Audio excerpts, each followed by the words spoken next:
I don't like my mother-in-law.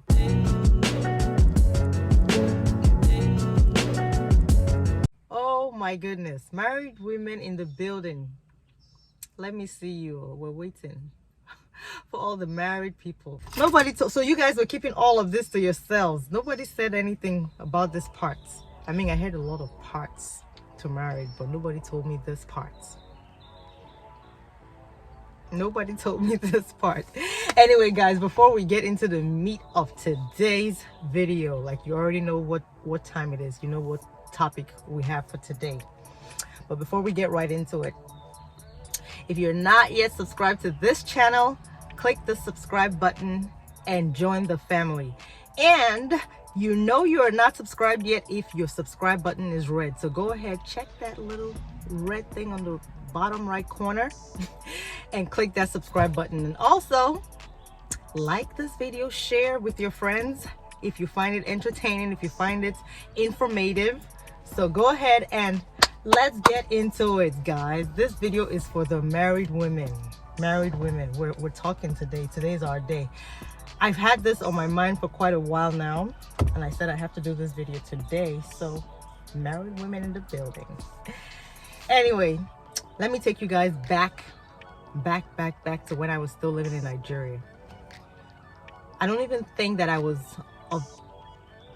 exactly of age for marriage or whatever, or yeah, but I mean, I had all of these thoughts. Like, I had heard so many stories about mother-in-laws. Yep, you heard me, mother-in-laws. Like, I think almost everybody that I knew about had something negative about their mother-in-laws. Like, you see all of the young people talking about all that they've gone through at the hands of their mother-in-laws. Most of them just tag their mother-in-laws as witches, all kinds of things. Like, I heard stories, and that scared me, guys. Like, I'm thinking, oh my gosh, is this a trend? Is this how it is? Is this based on who you're married to, or is this a general thing? Because I'm not even kidding you, I don't think I ever heard any story that was great about mother-in-laws or whatever that is. It was always one problem or the next with a mother-in-law.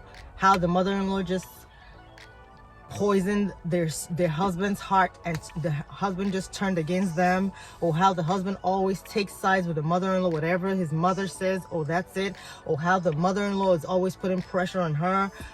All kinds of stories, but it were all bad experiences with mother-in-laws. And so that scared me. I'm thinking, do I even want to get married after all of this? Like, future husband, like, what's up? So like, I had all of this at the back of my mind. Every time that I thought about marriage, I always thought about a mother-in-law and the stress that everybody claimed that they went through or they're facing. Like, it was so bad, guys, that I even had people, you're not gonna believe it, like, I knew of people who would pray seriously that their mother-in-law, their future mother-in-law, was dead before they met their husband. Like, seriously, like, I can't even believe it. So you want a motherless husband just because you don't want to deal with that drama? Like, I don't know, but it was just crazy. And with me, like, why it scared me so much is I'm this person, like, I'm a no drama type person. I don't even like confrontations. Like, I don't like anything that's gonna bring me out, or where we have sort of exchange words, or we have this very tense relationships and stuff like that. So I'm thinking to myself, I don't want to have to go through this. I don't want to have to go through that. Oh, is my mother-in-law going to be judging my cooking skills? Is my mother-in-law going to be judging what I wear? Is she going to be judging what time I decide that I want to have kids? Is she going to, like, I had all of these things because of the stories that I heard about mother-in-laws. And it was like, it was very, very scary, like, so scary for me. And I'm just like, okay, well, dear future husband, I don't know how we're gonna do that part of life. But anyway, I just want to know, like, guys, like, what do you go through with your mother-in-laws? Like, this is for the women, this is for the wives in the building, the married women in the building. Like, are you guys close? Do you have a close relationship with your mother-in-laws?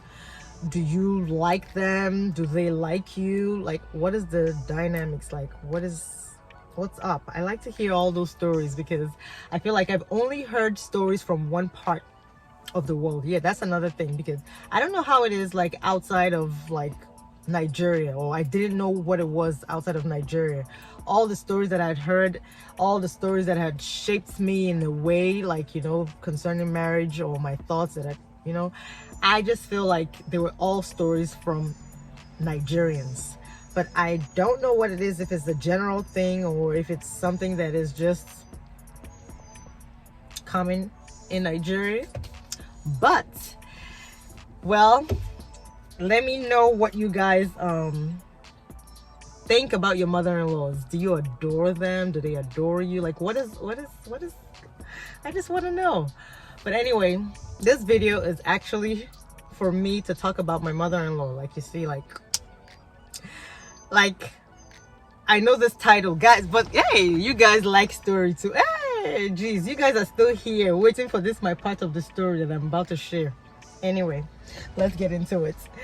So let me take you guys back to when I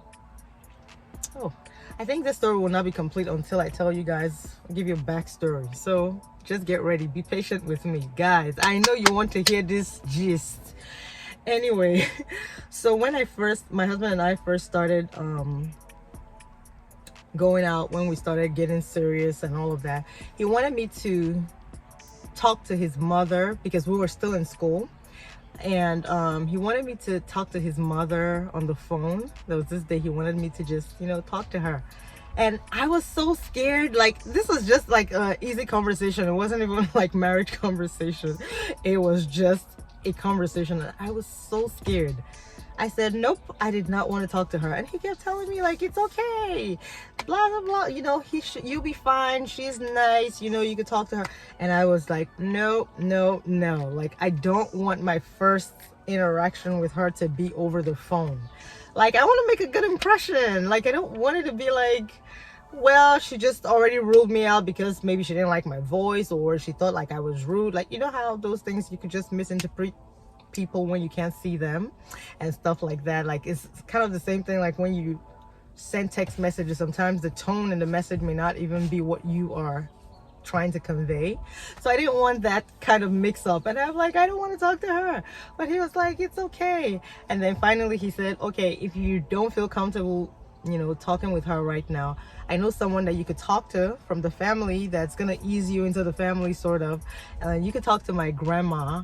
Like, my grandma is a sweetheart. Like, he told me all of this stuff. Like, there's no way that you can be scared of her. Like, she is so sweet. Like, and I'm still saying, like, I don't know, you know. Now this Nigerian girl, I was just coming from that side, the other side, and I'm thinking, oh my gosh, like, all the stories that I've heard about Americans, they're American in general, like Americans in general, and I'm just thinking, oh gosh, like, this is not happening. Like, what am I gonna be saying to this lady, this sweet lady that he's saying and talking about? But anyway, long story short, I agreed to talk to grandma. I mean, down the line we started referring to her, like when we started having kids and all that, we called her Gigi, but to him then she was Nana. So I'm like, okay, let me talk to this Nana, right? Is it not Nana they want me to talk to? Let me talk to Nana. I mean, what's the worst that can happen? That's a grandma. Usually grandmas are like, they're chill, like they love their grandkids, so whatever the grandkids say, they'll always okay it. So I'm like, okay, this is your grandson telling you that I want you to meet this person, and she will okay it, right? You know, I wasn't really too worried about that part, even though I was still very tensed. But then as soon as I remember that phone call, like, I'm not gonna forget that call. As soon as we called her and I heard her voice over the phone, like, oh my gosh, like, I've never felt like that relieved. Like, her voice was so soothing, guys. Like, oh my god, like the softest and the sweetest voice that I feel like I'd heard at that point, if not the sweetest that I've heard, period. But it was just like so sweet. And she was like, oh hi, what's your name? Very soft spoken. Oh my gosh. And then I can't remember exactly what led to this, but then she ended up singing. Oh my gosh. Like, she had the sweetest voice ever. Like, I still have that voice in my head. Like, ooh, you know, like those Black American type voices that you hear, like when they really, like the ones in the choir when they sing. But she didn't come with that much power to the voice, you know, but it was so sweet, so soothing, so soft, and so mellow and chill. And I was just like, okay, you won me over. Like, this is it. I love her already. I hadn't met her, but I just loved her already. So anyway, we got through that that phase, and I was like, okay, that introduction wasn't too bad. We made it. We did it. But still, I'm not talking to your mom yet. And so anyway, you know, guys, I don't even remember how I finally, well, I know I never really spoke to his mom over the phone.